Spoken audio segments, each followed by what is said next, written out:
So we're gonna go ahead and get into a tier list thing, doing for Windwitch, just to show you guys.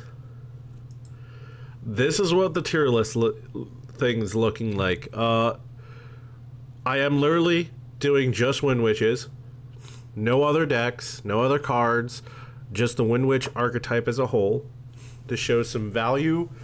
And I might do this with more archetype specifics rather than like decks themselves as a tier list, because then it get this is my thought process. This will give like whoever wants to build the deck an idea what cards they should be looking at, more so than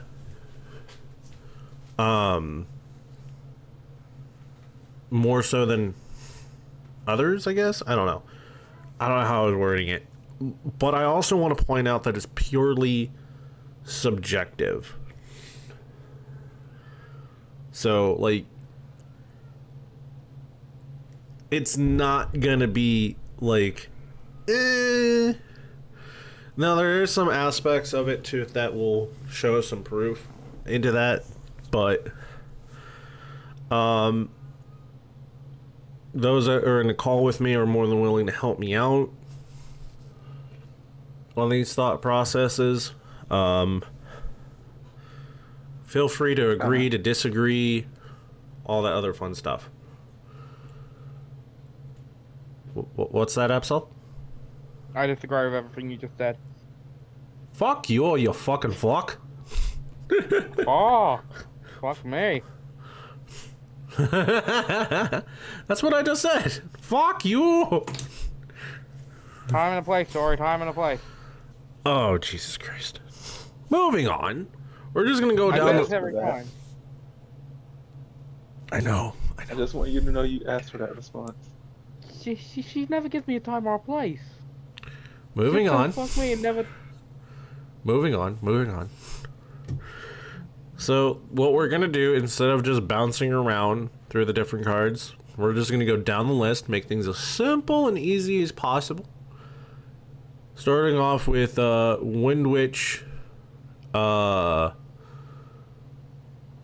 This is Winterbell, yeah? Yeah, Winterbell.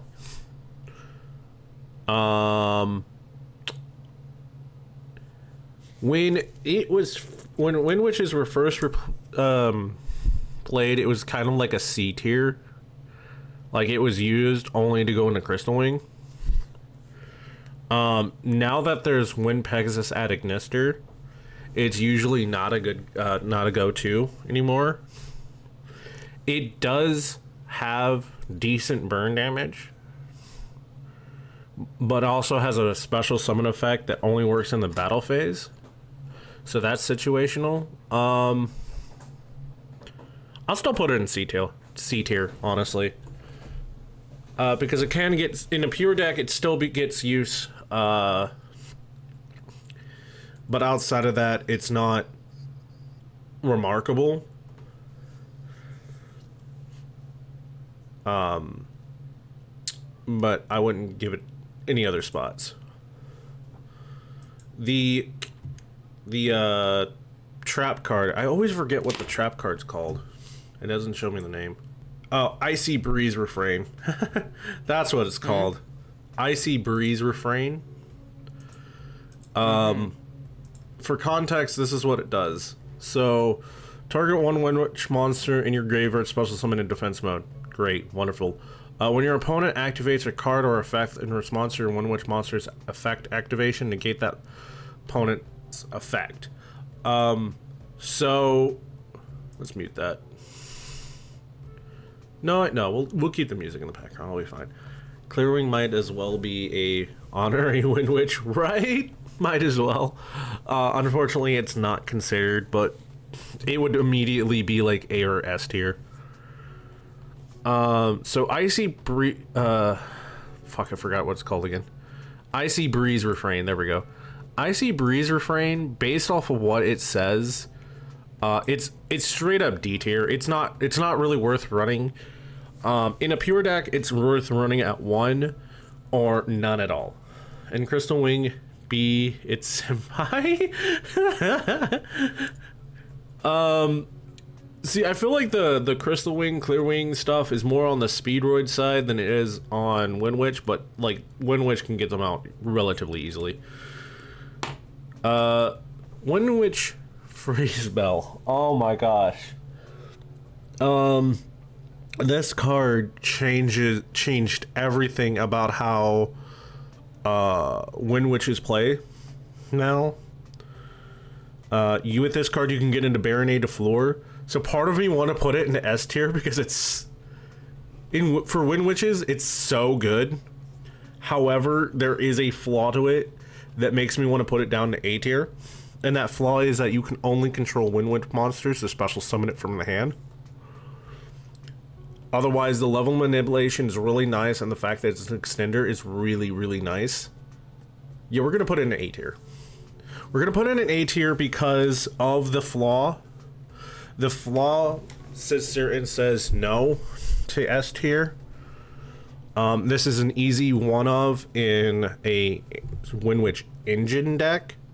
Like if you're just gonna run the Windwitch engine, an easy one of. However, in a pure Windwitch, it's a 3 of. And then we have the Windwitch Fusions monster, whose name I always forget. Oh, Crystal Bell. Windwitch Crystal Bell. D tier without any explanation. You can't even fusion summon with his deck. Or if you do, you use that one fusion spell for spellcasters, but at that same time, it's not even worth it. Magical Light Fusion? Yeah, that one, Magicalized Fusion. Especially since you need Winter Bell for it. Or, I mean, no, is it? Yeah, Winter Bell. And then any Windwitch monster, I believe it is. Or is it Spellcaster? Let me double check. Oh, okay, yeah, it had to be a Windwitch monster. So it could be Windwitch Winter Bell and then any winter monster. And you don't ever want to banish your synchros. Well, okay, so yes and no. It just very depends on whether or not your synchros are going to be worth it in the graveyard at that point. Windwitch Ice Bell.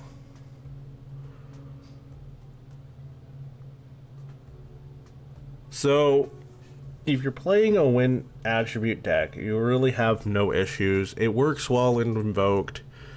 Because again, you can just go into your winds.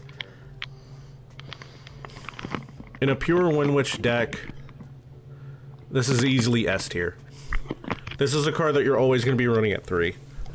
It gets you into your Glass Bell. If you need to, you can just go into your Freeze Bell or your Snow Bell. It depends. It basically, all it does, it's a free summon from hand if you have no monsters. So you don't have to use your normal summon, and it turns around and special summons any of your Windwitches from deck to field. So it's an easily S tier in my opinion. It is probably the best Windwitch card in the entire deck.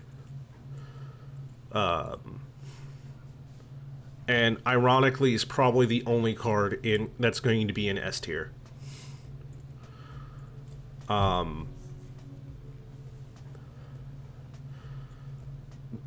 So that being said, Snowbell is it's a good card. You can run it in any deck that requires, like, can get wins out fairly easily. So Lurlisks, Harpies, Speedroids. So I would put this in A tier simply because of that. It would not be an S tier because of, like, other reasons, because it's locked into having 2 or more wins. So I would put it in A tier for that.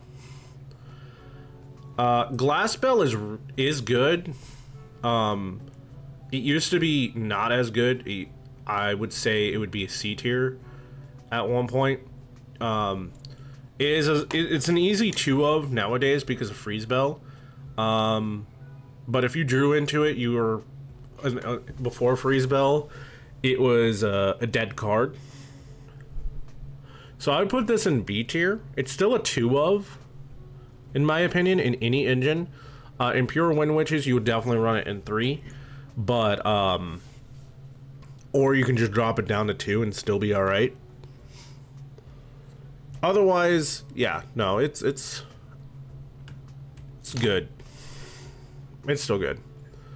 Windwitch Diamond Bell is subjectively good and bad. Like, it's situational. Having it opens you up into disruptions, but you have to be able to burn your opponent.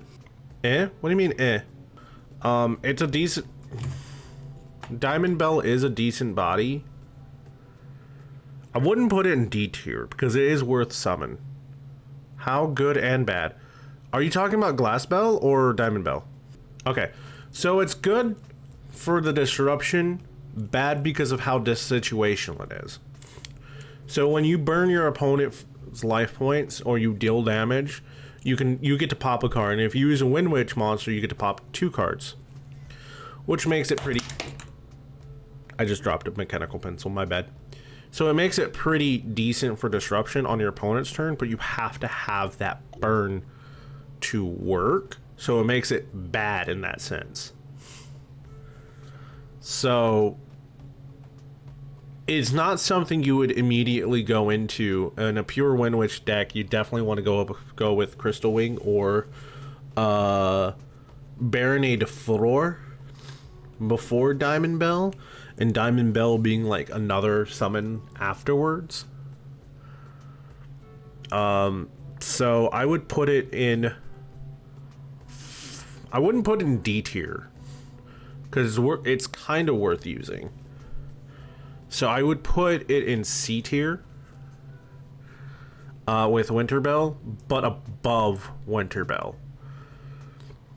Like, I would run this over Winter Bell any day. And then we have another card that I barely ever use. That's what it's called. I always forget what it's called. See, now Konami knows what to do reprint when they make your Windwitch starter deck. Structure deck. Oh god. Oh god. Oh yeah. That's exactly what it is. They're definitely gonna throw in like 2 copies of Diamond Bell reprint. I will be right back, Tori. Alright, take your time. Blizzard Bell is also subjectively bad. Maybe Baron de Fleur reprint. Hey, that would be awesome. That'd be really cool. This one's also subjectively bad. So if you control no monsters, you can normal summon it, but ideally you don't want to normal summon it. It's kind of like a hand trap for Diamond Bell. Where you can just discard it at some point, and I don't remember exactly how that goes. Hold on. You can just send this card from the hand or field graveyard, inflict 500. Yeah, and it's a quick effect, so it makes it subjectively better. But it's only 500 burn, so it's not that great of burn. And a Windwitch Synchro monster. Ayo.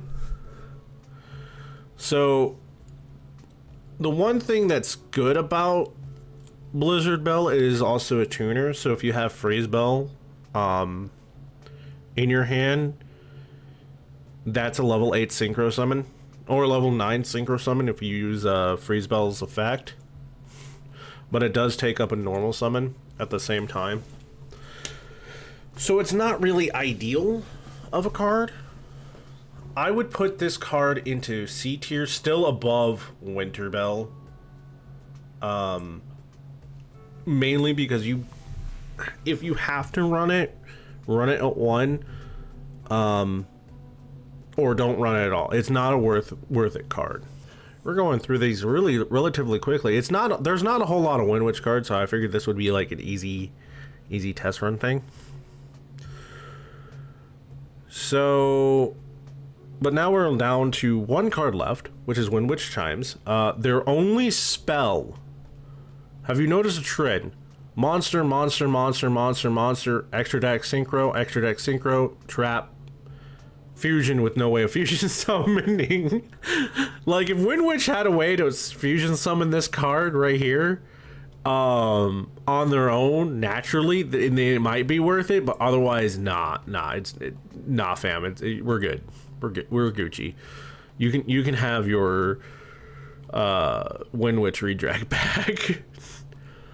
But Windwitch Chimes is interesting. It is stilling once per turn. And in a pure Windwitch deck, it is great.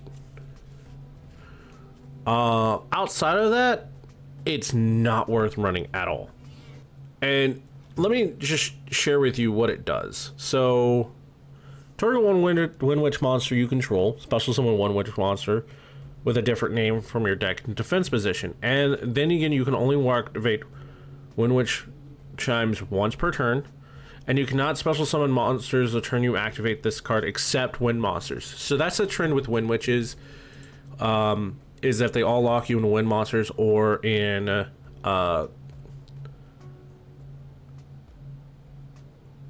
ice spells sense, level 5 or higher wind monsters in the extra deck. So you can't go into your links or XEs, which makes freeze spell that little bit better. Because it adds a little bit toolbox going into your Link 2 wins or your rank 4 win XEs monsters. Which is another reason why Freeze Bell's an A tier above Glass Bell. Like, Glass Bell searches it, but it's still like kind of like a card you would rather not have in your hand. Just like Freeze Bell, but Freeze Bell makes it better.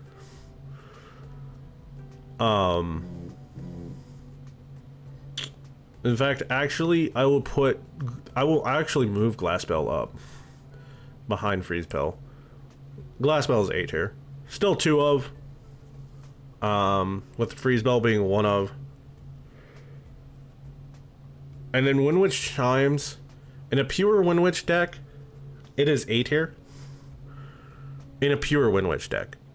Outside of that, it is definitely B tier. Because it's a nice card for 3 of in a pure Windwitch deck, but anything else out of that, you can't use it. But it's not subjectively worse than all this other stuff. So Windwitch Chimes in B. And that's how I tier it, I guess.